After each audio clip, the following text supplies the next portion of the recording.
Thank you. First of all, thank you all for attending. Thank you all for caring. Thank you all for being involved.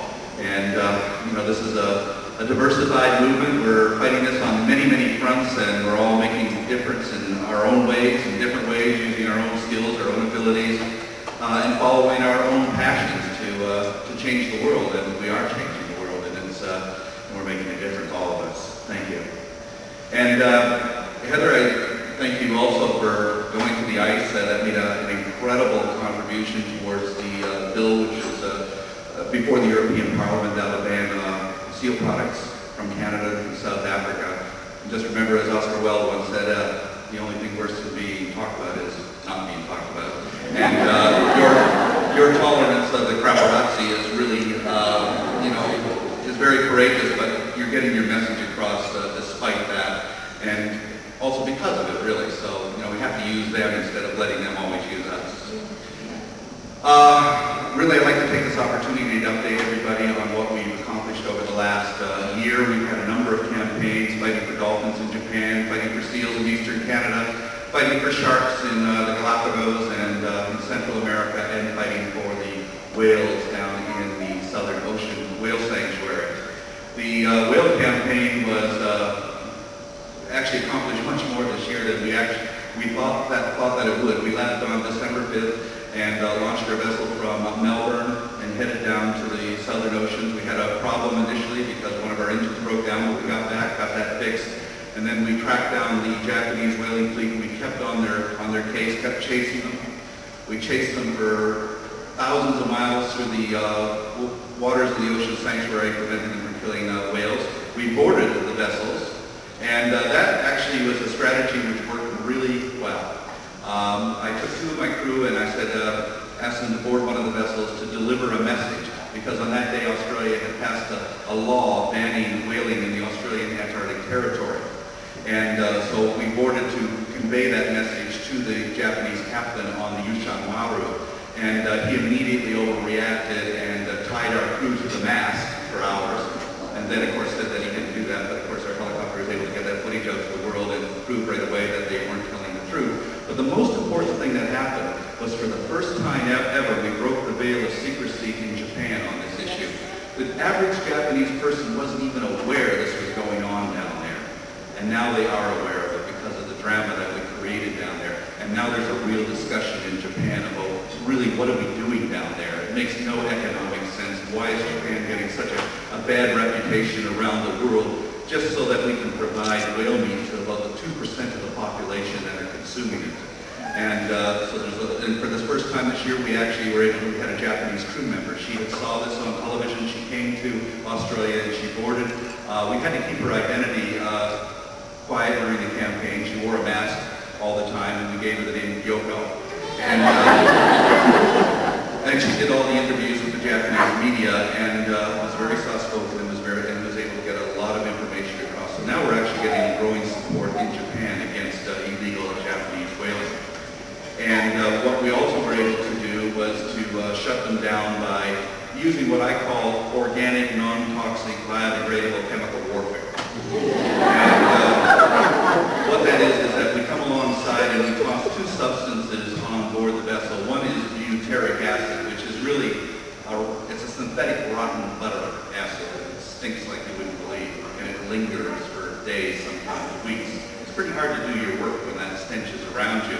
And so we delivered liters of this material onto the deck. We also delivered packages of what we call methyl cellulose, which is this white powder, which is what coats the pills that people swallow, makes everything extremely slippery. And when we mix with water, you can't walk on the deck, you can't hold on to the rails, and anything you touch becomes slippery. So it actually gets to be quite amusing. Now, for throwing this synthetic rotten butter onto the deck in methyl cellulose, we were immediately condemned by many in the media as eco-terrorists. Meanwhile, the Japanese responded by shooting at us and throwing concussion grenades. The Japanese ambassador to Australia said he described the concussion grenades as harmless. So next year we can use it. But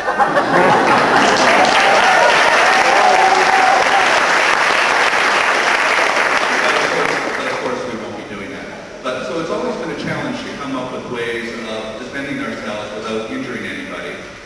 and over the past we've used cannons that fire pie filling, and that's a pretty good deterrent. If you get hit with a 45-gallon shot of chocolate, you're not going to advance any further, and it's been very effective in many cases. So we're always trying to incorporate humor into our activities. But one thing that should be kept in mind is that the Sea Shepherd is not really a protest organization. We're not protesting anything. We're opposing the illegal activities by criminal operations in a world where governments support criminal operations in the name of profit.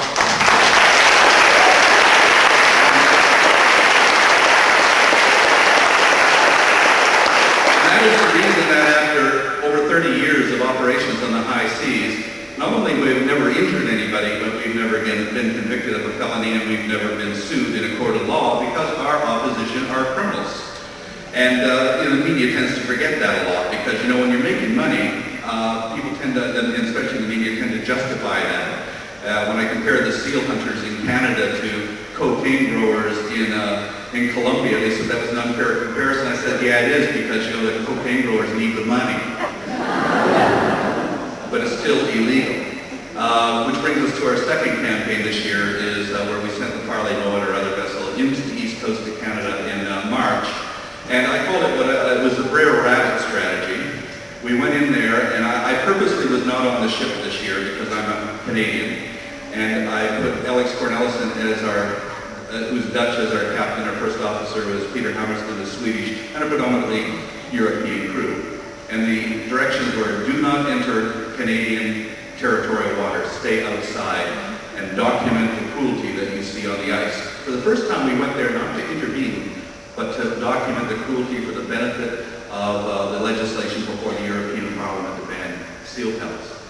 That was our intention, to take cameras in there and record what was going on.